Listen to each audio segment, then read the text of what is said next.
Hey you guys, today I'm going to share with you 10 easy and healthy snack ideas, starting with these chickpea cucumber bites. So this spread is one of my favorites because it's only 2 ingredients, incredibly simple, and it's delicious. You can whip it up in about 1 minute, super simple. So we're going to blend together chickpeas and then some vegan mayo. I only ended up using about half of the mayo that's in this bowl right now, so you only need a little bit to make it creamy. You can use this spread in so many different ways. Here I'm putting it on cucumbers, but I also like to use it as a vegetable dip. That's really good too. You could add some spices or some fresh herbs like cilantro into this, but this on its own just as a base is delicious as well. So I absolutely love candied nuts, but the kind that you buy at the store is usually made with refined sugars, so I'm going to show you how to make a healthier version. So you're just going to grab some regular old almonds from the bulk section. Make sure you put down some parchment paper so it's easier cleanup. I didn't have any at the time. And then in a small bowl, we're going to combine a bit of coconut sugar, cinnamon, and maple syrup. Cinnamon is always great to add, not only for the flavor, but it does a lot for our bodies as well. It has one of the highest antioxidant activities out of all the foods in the entire universe, and in turn it reduces inflammation and oxidative stress. It's just really good for us.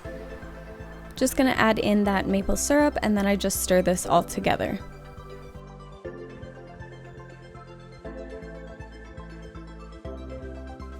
We're going to mix this into our almonds and then bake this at 350 degrees for around 7 to 8 minutes. Just keep an eye on them and make sure they don't get too dark or burnt. I just made a small little batch because I actually always have a bag of these in my pantry. I just make them ahead of time and they're a good little snack when I want something sweet. So of course I've always heard of kale chips, but I actually didn't start making them until about 2 months ago. I kind of thought that they were gonna be hard to make, but after I made them once and realized how simple they were, I can't stop making them now. I'm gonna share with you my 3 tips on getting absolutely perfect kale chips every single time. The first thing you're gonna do is just tear the leaf away from the stem.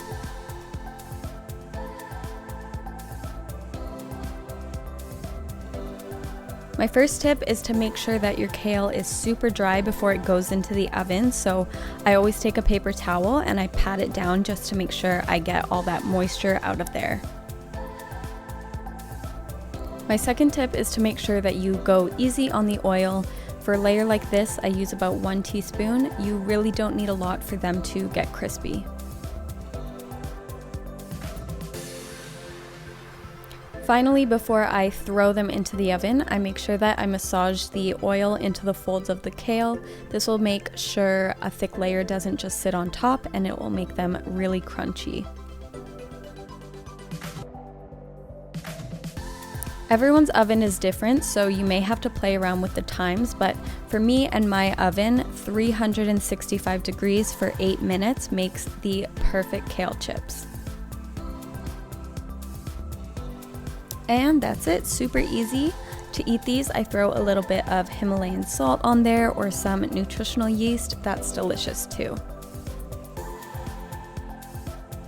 This one is pretty unique. I first saw sweet potato toast in Health magazine actually when I was waiting at the dentist, but it's basically the idea of using sweet potato instead of bread, and it's actually really good. So to do this, you're gonna cut a sweet potato lengthwise.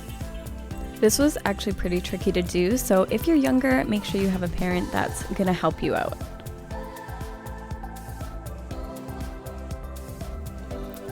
While I have nothing against bread, I love this idea of using sweet potato because it has some really great properties. It's really high in beta-carotene, aka vitamin A, which helps in our vision, and it has lots of vitamin D too, which works with calcium to build our strong bones. So every toaster is going to be different, but for mine, I turn it up to high, and then when I toast it through twice, the sweet potato is fully cooked. So I recommend turning your toaster up to the highest setting and then toasting it through 2 to 3 times. Just check if it's cooked in between the rounds. There are so many different ways that you can top these, but I decided to go with the chickpea spread that I showed in the first snack, and then topped that off with some sesame seeds. And then for the other one, I did avocado and chili flakes.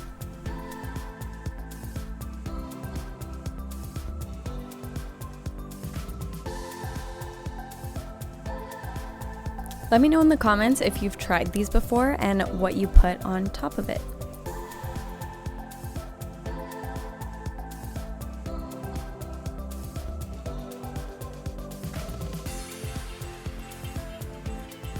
This delicious tropical shake is super simple to make, and you most likely have these things on hand. So what you're gonna need is 1 ripe banana and then 2 oranges. They're pretty large. You're gonna whip this up with some water and then a splash of vanilla. It is delicious and it only takes about 2 minutes to make.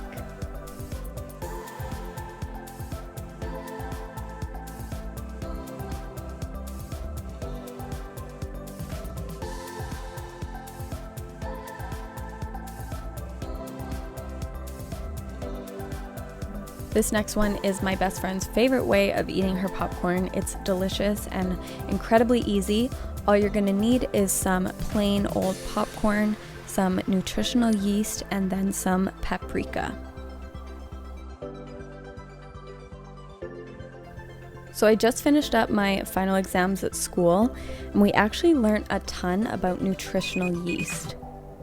It is loaded with a whole bunch of vitamins and minerals like folate and B12, and these play major roles in energy metabolism, so things like cell division and growth. This helps our body in building muscle and healing wounds, things like that. This is a great, healthier alternative to regular popcorn, which is usually loaded with butter and salt for flavor. This next one you would have seen earlier this year in one of my What I Eat in a Day videos. It is one of my absolute favorites. All you're gonna do is warm up 2 tortillas. I usually use whole wheat, but I only had white on hand, and then simply just smash some avocado on top. It's essentially replacing the cheese in a quesadilla with avocado. It's super simple, I know, but it tastes so good, especially with some lime on top of that, and then add a little bit of Himalayan salt. It's delicious.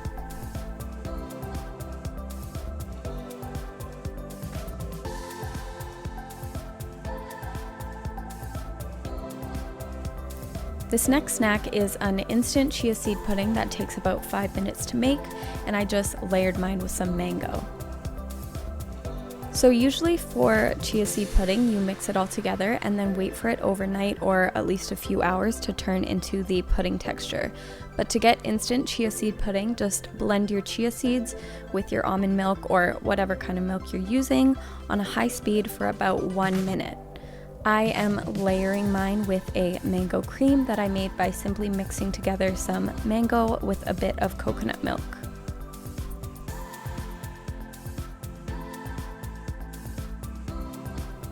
I like this method because although it doesn't get as thick as it would if you left it overnight, it still has a similar texture without having to wait so long. By the way, I also added some vanilla and a splash of maple syrup into the chia seed pudding. Gives it a really nice flavor. This last one is another incredibly simple one. I never thought of this before, and then one of my friends told me it was her favorite snack while she's studying, so I gave it a try and now I'm absolutely hooked. While editing this, I just got up to make it. So that is how good it is. It's so simple. All you're gonna do is spread a bit of peanut butter on a few dates. It's a really great midday energy boost, and the sweetness of the dates with the peanut butter is amazing.